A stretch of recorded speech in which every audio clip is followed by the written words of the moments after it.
Le 3 juillet 1428, le traité de Delft, scellé entre Philippe le Bon et Jacqueline de Bavière, met un terme à la guerre qui les a opposés pendant 3 ans. 5 ans plus tard, le traité est modifié en faveur du duc de Bourgogne, auquel sa cousine Germaine abandonne définitivement ses titres et ses possessions.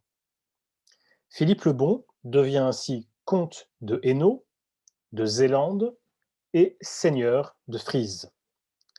Plus tard, il reçoit encore les titres de duc de Brabant, de Lothier, de Limbourg et marquis du Saint-Empire en 1430, puis le duché de Luxembourg en 1441.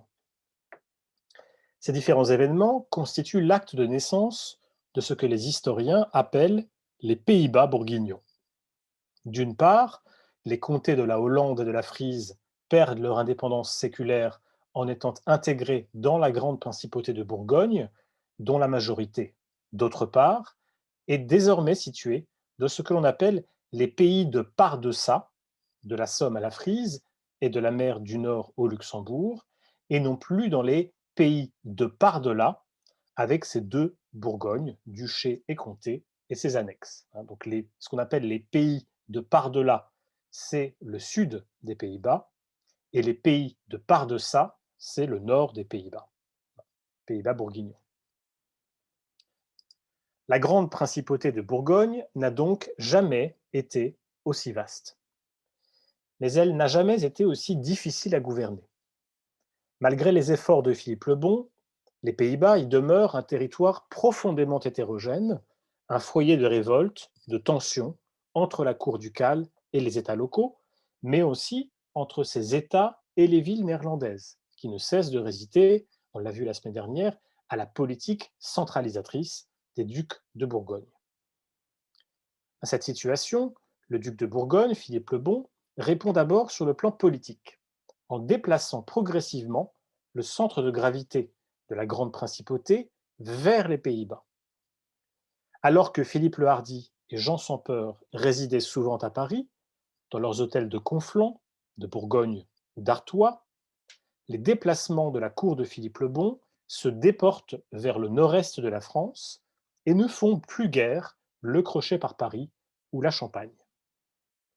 Philippe le Bon rénove certes le palais ducal de Dijon, mais il préfère séjourner dans les villes flamandes, à Lille, à Gand ou à Bruges, ou encore dans le Brabant, où le palais bruxellois du Coudenberg est agrandi et réaménagé.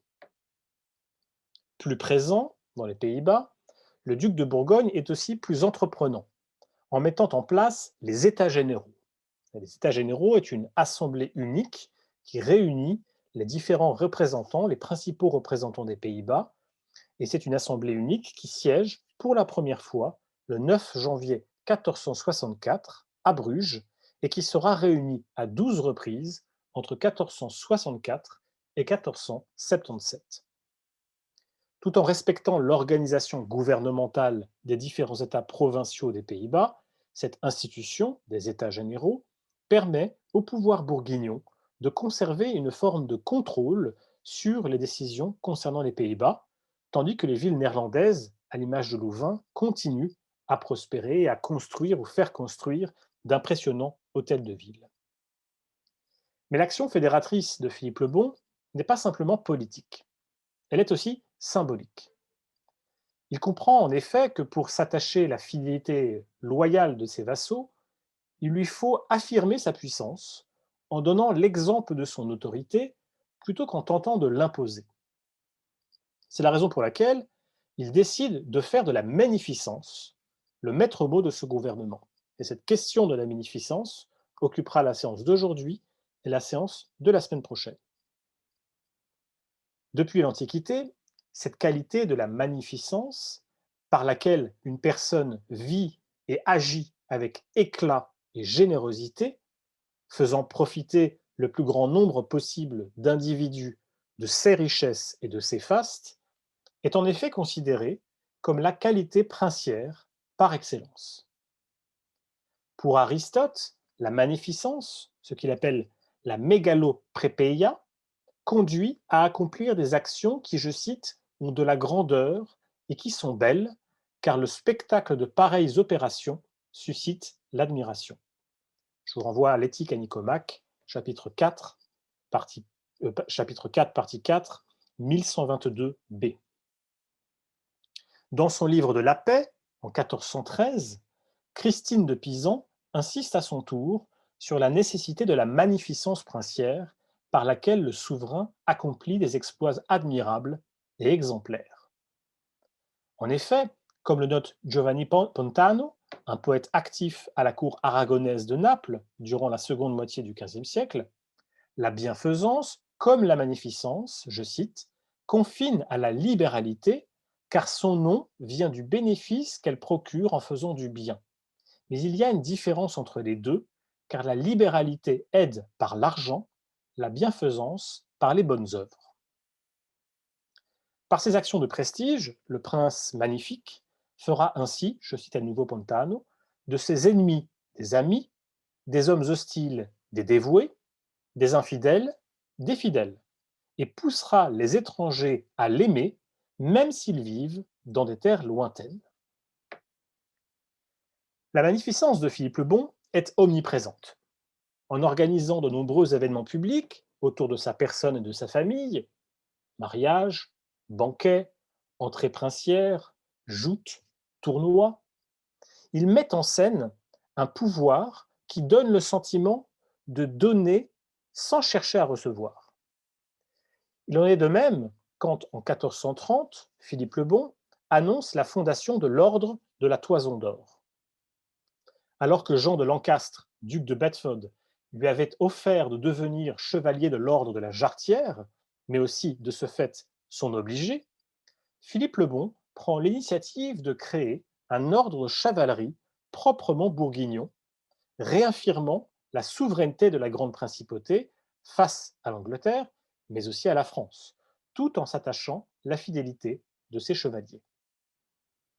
20 ans plus tard, à l'occasion du fastueux banquet du Faisan, organisé à Lille le 17 février 1454, et auquel participent de nombreux artistes néerlandais, Philippe le Bon annonce qu'il souhaite partir en croisade afin de délivrer Constantinople des mains turques de Mehmet II. Une nouvelle fois, le duc de Bourgogne affiche ainsi sa magnificence, non point en menant une guerre commune, que l'on mène, dit-on à l'époque, en soi-même ou contre ses voisins ou lignagés, les parents, mais une guerre de magnificence, quand les princes vont en Orient conquérir de lointains et étranges pays ou combattre pour défendre et élargir la foi catholique. Je cite ici les débats des héros d'armes de France et d'Angleterre, texte écrit entre 1456 et 1458. Mais c'est aussi à travers les arts que la magnificence peut se manifester avec le plus d'éclat. Dans la mesure où, comme le dit Élodie Lecupre Desjardins dans le livre que j'ai déjà eu l'occasion de citer à plusieurs reprises, dans la mesure, je cite, où la beauté déclenche automatiquement l'attirance, l'admiration, et bien souvent l'attachement à la personne qui arbore une telle qualité, ainsi que le consentement à tout ce qu'elle représente. Fin de citation. Au-delà de l'exemple de Philippe le Bon, qui reviendra toutefois de façon récurrente dans nos réflexions, le propos de ce deuxième chapitre de notre cours est de mettre en évidence la place également centrale de la magnificence dans les arts des anciens Pays-Bas de cette période. Ce goût de la magnificence se traduit dans les œuvres produites durant le deuxième tiers du XVe siècle par l'exaltation de trois qualités principales que nous aborderons successivement aujourd'hui et la semaine prochaine. La variété, tout d'abord, à travers une imitation détaillée et méticuleuse de la nature. La noblesse, ensuite, par une célébration des actions et des passions les plus louables de Dieu comme des hommes, et la grandeur, enfin, que traduit une nouvelle conception de l'espace pictural. Tandis que pour le prince, la magnificence consiste à faire étalage de sa libéralité et, je cite, à exhiber sa supériorité par le faste, qu'en est-il des artistes? Un indice nous est fourni par Leon Battista Alberti, qui, au livre 6 de son De Re Aedificatoria, de l'art d'édifier, associe la magnificence d'un bâtiment, ce de l'art d'édifier est écrit en 1485, associe la magnificence d'un bâtiment à la qualité, à la quantité, mais surtout à la variété de ses ornements. Un demi-siècle plus tôt, le savant italien avait déjà souligné dans son De Pictura de la peinture, 1435, que, je cite, « ce qui procure avant le plaisir dans la représentation d'histoire, c'est précisément l'abondance, copia, et la variété, varietas, des choses. Abondance des choses, variété des choses, c'est ce qui donc produit avant tout du plaisir dans une représentation d'histoire. » Je cite également un autre passage de ce De Pictura. « En tout domaine, l'âme trouve son plaisir dans la variété et l'abondance. C'est pourquoi en peinture, la variété des corps et des couleurs procure tant d'agréments. Je dirais qu'une représentation est très abondante quand viendront se mêler, au lieu qu'il leur revient, des vieillards, des hommes, des jeunes gens, des enfants, des femmes, des jeunes filles, des petits-enfants, des animaux domestiques, des petits chiens, des petits oiseaux, des chevaux, des moutons, des édifices et des lointains. » Les artistes néerlandais n'ont pas attendu le second tiers du XVe siècle, le deuxième tiers du XVe siècle, pardon, pour montrer un grand intérêt pour l'abondance et la variété de la nature et sa représentation fine et détaillée. Force toutefois est de constater que ce goût ne cesse de se renforcer durant cette période, jusqu'à devenir une véritable spécialité chez les peintres enlumineurs actifs dans la principauté d'Utrecht et dans la région de Gand. Autour d'Utrecht, plusieurs ateliers ou artistes, à l'image des maîtres de Zweder von Kulenborch, se font fort de développer une extraordinaire richesse ornementale, tant des marges de leurs miniatures, souvent encadrées d'une mince barre dorée autour de laquelle sont entrelacées des fleurs, des feuilles, des anges, que dans les miniatures à proprement parler, avec un traitement de plus en plus individualisé des figures, ainsi qu'une extension de la palette chromatique. Cette diversité iconographique et formelle est également la marque de fabrique de leur principal concurrent, le maître de Catherine de Clèves, qui, dans sa Sainte Famille au travail, par exemple, que je vous montre ici, représenté comme un intérieur domestique néerlandais plutôt qu'un atelier de charpentier galiléen, miniaturise tant les détails qu'il requiert un regard rapproché de la lectrice. Avec un peu d'attention et d'effort, nous pouvons en effet, du premier à l'arrière-plan, distinguer les fils du métier à tisser, apercevoir les ustensiles de cuisine, la vaisselle d'argent sur l'étagère, observer la crémaillère dans la cheminée, les oiseaux traversant le ciel derrière les fenêtres, ou reconnaître dans les planches posées à l'arrière-plan, dans le fond de la pièce, une croix annonciatrice placée évidemment au-dessus de la figure du Christ. Le même dialogue s'instaure dans d'autres de ces miniatures, toujours du maître de Catherine de Clèves, donc dans ce livre d'heures destiné à Catherine de Clèves, où le spectateur est littéralement pris à témoin, voire pris pour cible par une image charmante ou menaçante, à l'image de cette entrée des enfers où on le voit, l'image est entièrement dirigée, orientée vers le spectateur. Une image vraiment faite pour ses yeux, mais aussi évidemment faite pour sa dévotion. Chez le maître du manuscrit 69B10 de La Haye, ce n'est pas un nom de convention très élégant, mais il a le mérite de la clarté, puisque ce nom de convention a été fabriqué à partir du manuscrit que je vous montre ici, dans la cote à la Bibliothèque royale de La Haye, et précisément 69B10. Peintre qui a été très probablement le collaborateur du maître de Catherine de Clèves, les mêmes orientations sont manifestes, notamment dans le traitement des bordures, où ce peintre n'hésite pas à intégrer des figures entrant en dialogue narratif ou symbolique avec la miniature principale. Vous voyez donc une sorte d'aurore vacui, une volonté de remplir l'ensemble de la page d'un très grand nombre de détails ornementaux ou figurés. Ces orientations esthétiques prévalent également dans le sud des Pays-Bas. Nous étions ici à Utrecht, notamment dans l'entourage du copiste et libraire Guy Hibert de Metz, dont les activités sont situées à Gramont, qui est une ville à mi-chemin entre Tournai, Gand et Bruxelles, et qui fait appel à de nombreux peintres de la région. C'est un employeur, Guy Hibert de Metz. C'est un éditeur, un libraire, un copiste qui fait travailler beaucoup d'artistes pour les manuscrits qu'il réalise. Que ces artistes illustrent des ouvrages dévotionnels, comme la Légende dorée de Jacques de Voragine, dont je vous montre ici une miniature à droite, ou des livres, des romans populaires comme le Décameron de Boccace, dont je vous montre ici une traduction française faite par Laurent de Premier Fait à gauche. L'attention de ces artistes, un peintre flamand anonyme à gauche, un peintre qui a été identifié tout récemment à Johannes Ramon l'Aîné, s'attache, vous le voyez, très souvent au rendu le plus minutieux possible des corps et des matières. Parmi ces peintres, il convient de mentionner particulièrement le maître des privilèges de Gand et de Flandre, dont les œuvres rencontrent un grand succès jusqu'au milieu du XVe siècle, comme en témoignent les 4 tapisseries qui composent l'histoire de Jules César, aujourd'hui conservées au musée historique de Berne, et dont les figures, comme la conception spatiale, doivent beaucoup à un certain nombre des modèles du peintre. Donc des échanges très forts entre un art de la très grande échelle, la tapisserie, et un art de la réduction, de la miniature, qui est celui de l'enluminure.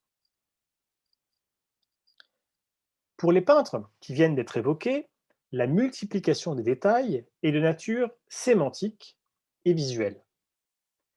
Ils permettent, ces détails, d'éclairer le sens ou l'essence de l'image, mais aussi de déployer une profusion décorative agréable au regard. Chez d'autres artistes néerlandais de la même période, les détails peuvent toutefois jouer des rôles différents. Les sculpteurs mettent ainsi le plus souvent l'accent sur l'illusionnisme, sur l'effet de présence de leur statue. Documenté à Tournai et à Bruxelles entre 1428 et 1440, le sculpteur Jean Delemaire a régulièrement collaboré avec Robert Campin, que nous avons évoqué la semaine dernière, avec lequel il partage un goût pour les drapés puissamment expressifs dans le sillage d'un sculpteur comme le maître d'Ackendover. Au fil des années, toutefois, ce sculpteur se détache progressivement de cette manière anguleuse, presque géométrique, pour privilégier une plus grande fluidité des plis et des volumes et se rapprocher de la simplicité du modèle naturel. Ce que l'on voit ici dans cette annonciation, divisée en 2 statues, statue de la Vierge, statue de l'Ange, et aujourd'hui conservée dans l'église Sainte-Marie-Madeleine de Tournai. Donc l'annonciation est en quelque sorte mise en scène à travers cette distance séparant l'ange annonciateur de la Vierge. Les mêmes options sont perceptibles chez un des confrères sculpteurs de Jean Delemaire, à savoir Tiedeman Maas, sculpteur documenté à Bruges entre 1429 et 1452. À l'image de son ange montrant la croix et la chlamyde du Christ, ses œuvres présentent là aussi de grandes qualités illusionnistes et expressives. Par la précision des détails et l'usage de la polychromie, il s'agit de créer auprès du spectateur dévot le sentiment diffus, éphémère, d'une présence réelle des corps et des objets, qui doivent servir de support à la prière intérieure. Ici, la croix sur laquelle est mort le Christ, et la chlamyde écarlate dans laquelle il a été enveloppé par dérision au moment du couronnement d'épines. Le nom de Maas est associé à l'époque à celui d'un autre sculpteur, Gilles de Backere, dans les contes ducaux, dans le cadre notamment de la prestigieuse commande du tombeau de Michel de France, destiné à la cathédrale de Saint-Jean à Gand. Sans doute, Maas achève-t-il l'œuvre que son confrère avait entamée avant de mourir, en réalisant le gisant et les 4 pleurants.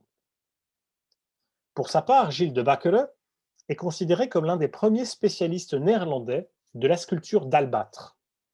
Il privilégie dans ses statues, souvent de moyen ou de petit format, une manière plus abrupte, caractérisée par un modelé haché et un drapé heurté, animé par de puissants contrastes d'ombre et de lumière, est ménagé par des plis en zigzag, même si une grande finesse reste conservée dans le traitement des étoffes et des détails qui semblent y être comme brodés.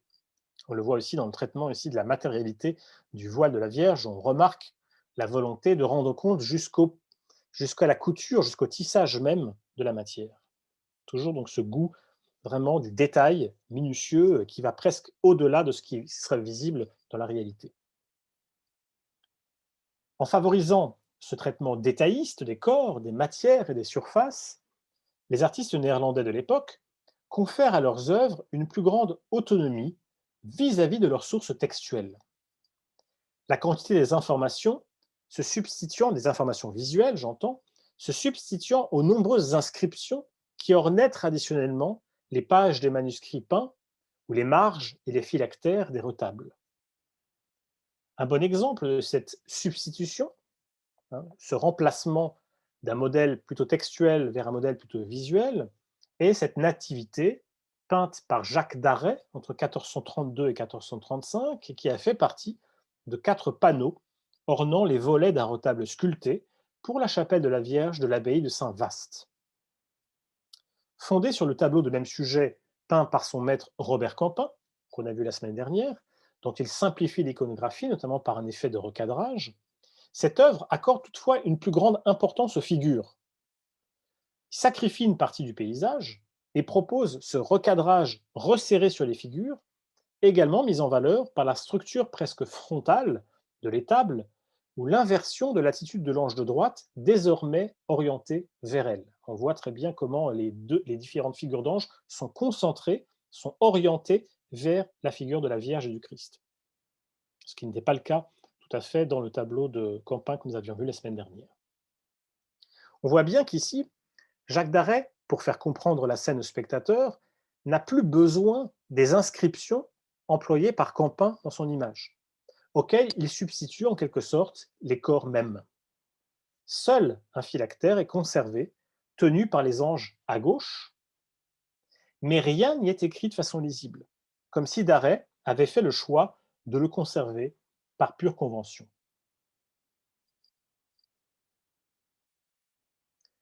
Jacques d'Array n'est pas le seul, parmi les peintres néerlandais du milieu du XVe siècle, à contribuer à cette autonomisation progressive de l'image par rapport à ses sources textuelles. Jan van Eyck, dont les premières œuvres sont constellées d'inscriptions au-dedans et en dehors de l'image, en a progressivement réduit la présence ou l'importance au fur et à mesure qu'il a développé une nouvelle conception de la magnificence visuelle où la profusion des détails accompagne désormais les discours visuels en interrogeant les rapports que le spectateur entretient avec lui. Il est difficile de savoir si, dans le diptyque de la crucifixion et du jugement dernier, qui se trouve à New York aujourd'hui, ou encore dans le retable de l'agneau mystique, Van Eyck a voulu mettre en image un ensemble de textes ou mettre en mots ce que ces images ne pouvaient exprimer. Il est certain en revanche que ces deux œuvres, et notamment le retable de l'agneau mystique, sont marquées du sceau de l'opulence, tant visuelle que verbale. Les mots qui accompagnent les figures du retable, qui restituent les paroles échangées ou qui décrivent les personnages représentés, sont tirés d'un grand nombre de sources différentes qui ont été identifiées par les historiens de l'art, comme les deux testaments, évidemment, mais aussi on trouve des références à l'Énéide de Virgile, on trouve des références à la Cité de Dieu de saint Augustin, des références aux révélations de sainte Brigitte de Suède, aux hymnes de Pâques. Et ces références ont très probablement été choisies par un clerc pour Van Eyck. Et d'abord sans doute pour Hubert Van Eyck, puisque comme vous le savez, ce retable a été commencé par Hubert et achevé par Jan Van Eyck. Pourtant, la petitesse de ces inscriptions, dans l'image, on les voit ici, mais elles sont très difficilement lisibles, y compris lorsque l'on se trouve devant cet immense retable, presque illisible, à qui ne peut se rapprocher donc de ce gigantesque polyptyque, les rend moins frappantes que les images elles-mêmes, qui s'y substituent sans difficulté. L'image n'y est plus une simple illustration d'un texte, visible ou invisible, elle se présente comme un langage valable pour lui-même, qui peut entrer en résonance directe avec l'expérience physique, sensible et dévotionnelle du fidèle. Interpellé par les statues en trompe-l'œil de Saint Jean-Baptiste et de Saint Jean l'Évangéliste sur les parties extérieures des volets, ou les corps illusionnistes d'Adam et Ève représentés en contre-plongée et dont les pieds semblent sortir de leur cadre. Le diptyque de la crucifixion et du jugement dernier, que j'évoquais tout à l'heure, abonde également en diverses inscriptions, que l'on note sur le titulus du gibet, sous les bras du Christ, je ne sais pas si vous les voyez bien sur l'image, sur l'écu de l'ange, il y a une inscription qui tourne autour de l'écu, le long des flèches enflammées, ici vous avez des inscriptions également, sur les ailes de la mort, ici, ou encore sur le cadre. Alors, je n'ai évidemment pas le temps de les détailler, mais toutes ces inscriptions ont été déchiffrées et renvoient à des inscriptions, à des textes, à des sources néo-testamentaires. Cette profusion verbale, associée au rendu méticuleux des détails, suppose une consommation et un rapport du spectateur fidèle à la fois cultivé et attentif. Non seulement capable de repérer et de déchiffrer ces inscriptions, qui sont toutes en latin, mais aussi d'approcher les deux panneaux au plus près de leur surface, dans un rapport quasi physique avec la matière. Et vous voyez évidemment que nous ne sommes pas devant les mêmes dimensions que le retable de Saint-Bavon. Ici, nous avons affaire à un retable portatif qu'on peut prendre dans les mains et dont on peut se rapprocher de façon extrêmement proche. Hein, et donc, la lecture est rendue possible de ce fait par cette proximité physique. Ce regard du spectateur dévot, est d'ailleurs mis en abîme dans les figures, ici, qui de dos observent avec attention, je pense notamment à Marie-Madeleine, observent avec attention le corps du Christ, souffrant ou glorieux, en contre-plongée, mais aussi dans les reflets de l'écu doré tenu par une des figures du panneau de gauche, hein, dans la crucifixion, dans lequel, alors on ne peut pas très bien le voir, mais je vous invite à regarder éventuellement sur Internet si vous avez trouvé de bonnes images, on reconnaît dans les reflets de cet écu plusieurs des femmes debout autour de la Vierge, mais aussi, de ce fait, l'espace du spectateur, puisque cet écu nous montre ces femmes vues de ce point de vue, et la partie éclairée ici, c'est un paysage dans lequel le spectateur est censé être présent. Le spectateur est ainsi appelé et interpellé par l'image, qui lui laisse le choix de son destin. Détourner le regard et subir le même sort que les damnés, ou imiter le Christ, comme le moine néerlandais Thomas à Kempis l'avait conseillé dans son De Imitatione Christi, l'imitation de Jésus-Christ, de Christ, écrit vers 1400, afin d'espérer monter vers le paradis. Cette inclusion du regard, dans et par l'image, caractérise la plupart des peintures religieuses de petit format de Van Eyck. Dans la stigmatisation de saint François, la minutie avec laquelle le sol, les roches, les robes, les mains, les pieds du saint sont traités, crée le sentiment d'un véritable trompe-l'œil mystique, dans lequel il s'agit de se projeter, d'abord par les yeux, et ensuite évidemment par l'âme. Il en est de même dans sa Sainte Barbe, que Van Eyck conçoit 5 ou 6 ans plus tard, et dont le dessin méticuleusement miniaturisé permet de donner une matière quasi concrète à une sainte posant pourtant à la manière d'une allégorie devant une scène résumant l'histoire de son martyre. Mais cette implication visuelle du spectateur marque aussi un grand nombre de ses différents portraits, profanes ou dévotionnels. Dans son portrait d'un homme, le peintre signe et date le tableau dans la partie inférieure. Je traduis la phrase en latin. Achevé en l'an de grâce 1432, le 10 octobre, par Jan Van Eyck. Et Van Eyck signe ce tableau comme on signerait au bas d'un contrat, pour en attester la validité. Un contrat liant le commanditaire, le peintre et le spectateur et garantissant de ce fait la ressemblance fidèle de cette image. Léal souvenir, souvenir loyal, ça veut dire donc dans le français du début du XVe siècle, souvenir fidèle, fidèle à la réalité apparente du corps que Van Eyck a peint de ce tableau. Je n'entre pas dans le détail parce que ce tableau pourrait nous amener à de très nombreuses observations. On pourra peut-être y revenir tout à l'heure. Cette même idée du contravisuel a également été avancée par Erwin Panofsky puis Edwin Hall pour identifier dans ce fameux miroir convexe du portrait de couple dit des époux Arnolfini les figures de deux hommes attestant par leur présence le mariage ou les fiançailles du couple représenté. Nous savons aujourd'hui que cette proposition ne peut plus être retenue. Rien ne permet avec certitude de confirmer que les deux personnes représentées sont bien le banquier lucquois Giovanni Arnolfini et son épouse Giovanna Cenami. Et il est probable que ce couple est déjà marié.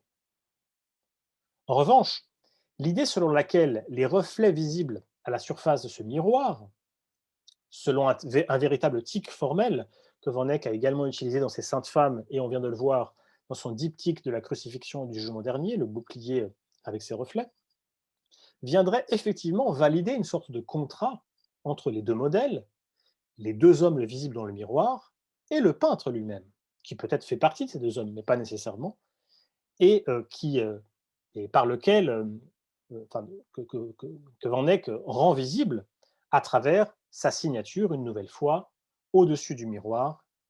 Donc Johannes de Eck Fuit Ick 1434, et c'est une signature d'ailleurs intéressante et originale. Il ne signe pas, comme on pourrait s'y attendre, Jan Van Eyck Pinksit.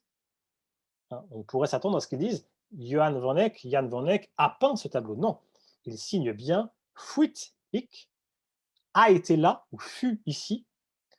Et donc, il s'agit ici de substituer à l'indice d'une action, Pinksit, a peint, celui d'une présence, Fuit Ick, a été ici, en un temps et en un lieu donné, le temps étant le hic et le lieu étant le hic et le temps étant la date, 1434.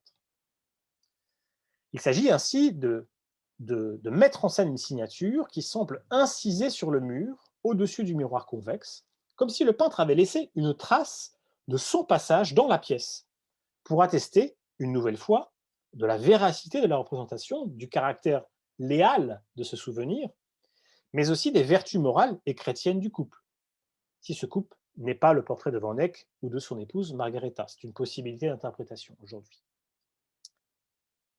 Tandis que pour les peintres enlumineurs que nous avons évoqués tout à l'heure, notamment autour d'Utrecht ou autour de Gand, tandis que pour ces peintres, la magnificence artistique repose sur une profusion principalement visuelle, on voit que chez Van Eyck, il s'agit de concevoir comme une expérience liant le monde visible et le monde profane, accessible à toutes et à tous, mais aussi entre le monde invisible et sacré, éternellement et infiniment glorieux.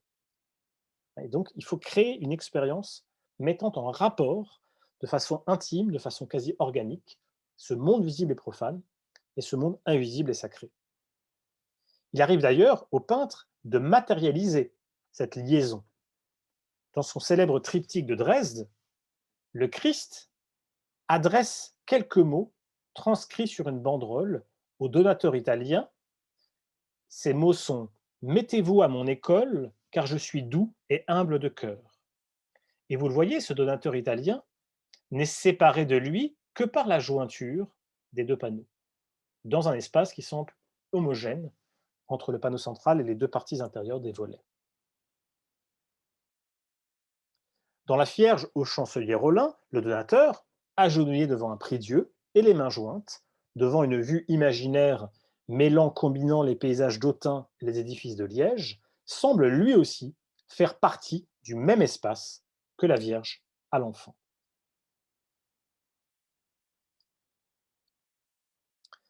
Durant toute sa carrière et longtemps après sa mort, la virtuosité détailliste et illusionniste de Jan Van Eyck a laissé une marque durable sur l'art de ses confrères néerlandais, y compris par ceux qui faisaient partie de la génération précédente, plus âgés que lui.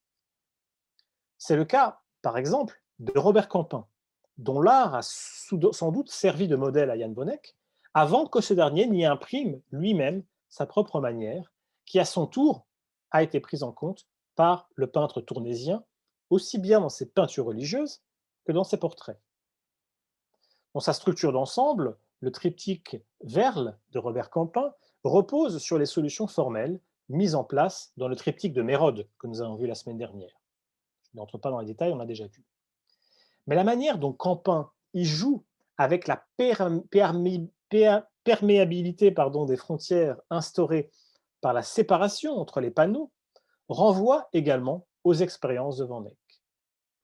Grâce au miroir convexe, accroché par un clou et une ficelle à la paroi de bois du volet gauche, qui évoque directement les supposés époux Ardolfini, Campin ouvre l'espace fictif dans la direction de l'espace du spectateur. En effet, dans ce miroir, nous pouvons apercevoir à gauche, alors je ne sais pas si vous les voyez très bien, mais deux façades d'une petite maison à l'extérieur, tandis qu'à droite, c'est une autre partie de la pièce qui est représentée et qui est visible. À l'entrée, nous reconnaissons la silhouette de deux autres personnages qui s'ajoutent, donc ici, qui s'ajoutent au corps de Saint Jean et du donateur, que l'on voit, que l'on reconnaît, notamment la robe rouge de Saint Jean-Baptiste.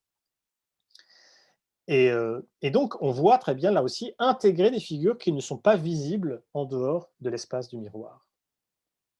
Et c'est intéressant de constater que, de ce fait, le donateur, Henri de Verle, est doublement présent dans l'image, dans le tableau, et devant cette image. Donc, il est dans les miroirs et dans l'espace même de la pièce. Ce jeu sur le champ et le hors-champ de l'image est également visible dans un certain nombre des portraits attribués à Campin. Par le fond sombre et la composition souvent resserrée autour de ces figures, dont les épaules, les bras et les mains semblent comme coincés contre le cadre, Campin y affirme le caractère artificiel de la représentation. Mais en multipliant les nombreux effets de réel, matière méticuleusement reproduite, rides sillonnant la surface des mains, ici, aiguilles fixant la coiffe aux cheveux, il parvient aussi à créer une ambivalence à travers laquelle le corps du modèle fait comme acte de présence. Les peintres enlumineurs néerlandais, notamment brugeois, sont également sensibles aux propositions plastiques de Jan van Eyck. Le maître de la crucifixion de Berlin, documenté à Bruges entre 1440 et 1445, doit ainsi son nom de convention à une crucifixion qu'on savait la Gemäldegalerie, qui a été longtemps attribuée à Van Eyck, puis à son atelier ou à un certain nombre de ses suiveurs. Selon James Marrow, ce Christ bénissant, attribué au maître, serait d'ailleurs fondé sur un modèle perdu du peintre brugeois, donc de Van Eyck lui-même. La physionomie du Christ, la position de ses mains, la fermeture de son manteau par une broche à joyaux circulaires, le drapé de ses vêtements, paraphrase d'ailleurs le retable de l'anneau mystique. Je vous invite à mémoriser un peu la figure. Puis ensuite, on va revoir l'anneau mystique, partie intérieure, et vous voyez que donc la broche, le manteau, la frontalité de la figure nous renvoie assez directement au modèle qui est aujourd'hui conservé à Saint-Bavon à Gand.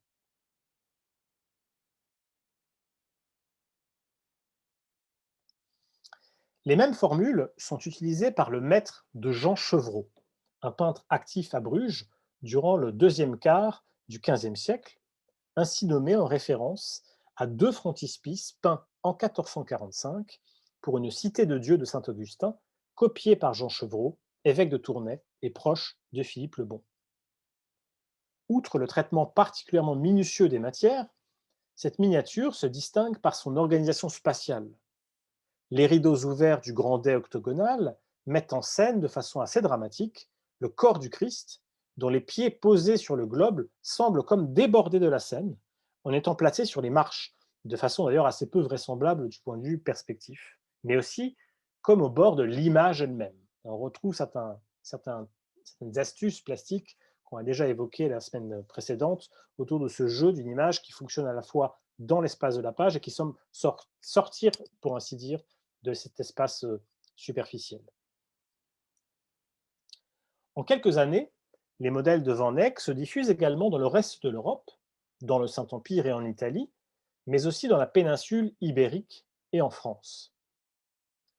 Si la notion d'art hispano-flamand a été critiquée par les nombreux spécialistes qui s'attachent à l'analyse de ces artistes et de ces œuvres, notamment parce qu'elle est imprécise, je n'ai pas le temps d'y revenir, il est clair en revanche que les royaumes de Castille et d'Aragon ont été, et le seront encore, nous le verrons, pour les peintres néerlandais du XVe siècle, des terres d'élection particulièrement choyées où il leur était possible de recevoir un nombre considérable de commandes et d'échapper ainsi à la concurrence croissante marquant la vie artistique des Pays-Bas. Pour cela, toutefois, l'installation en Espagne était loin d'être indispensable. Ainsi, si le triptyque de la vie du Christ conservé au Prado, que je vous montre ici, a été longtemps attribué à Lodewijk Alinckrodt, documenté à Bruges entre 1428 et 1437, puis à Valence, il est aujourd'hui plus solidement attribué au maître des heures Collins, un peintre enlumineur et sur panneau, actif à Amiens au début des années 1440, puis à Bruges, et dont les modèles puisent généreusement dans les modèles de Campin et de Van Eyck.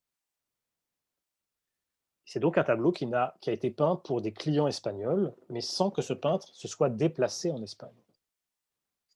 Le fait que cette commande provienne d'Ejimen Pérez de Corella, un proche conseiller d'Alphonse V d'Aragon, roi de Naples et grand amateur de peinture néerlandaise, confirme bien désormais l'internationalisation du marché de l'art néerlandais durant cette période. J'en terminerai en évoquant la situation française, où les modèles équiens circulent rapidement au gré du déplacement des peintres et de leurs œuvres.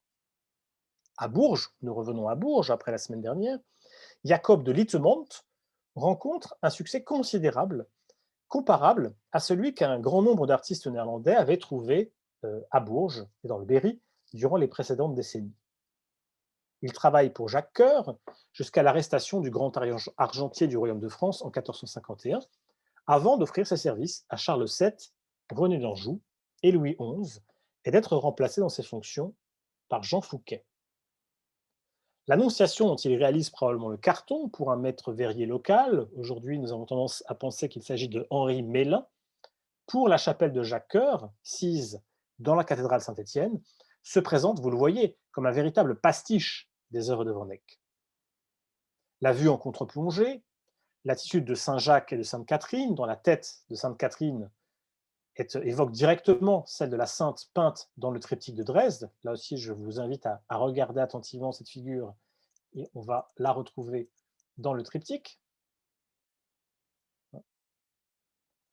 Répète ici fidèlement les modèles équiens que nous avons déjà rencontrés.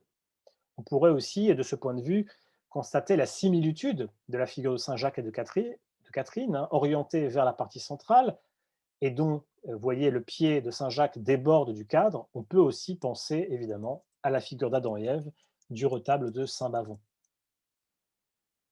dans leur position symétrique. Et toujours ce petit tic du pied sortant de l'espace pictural.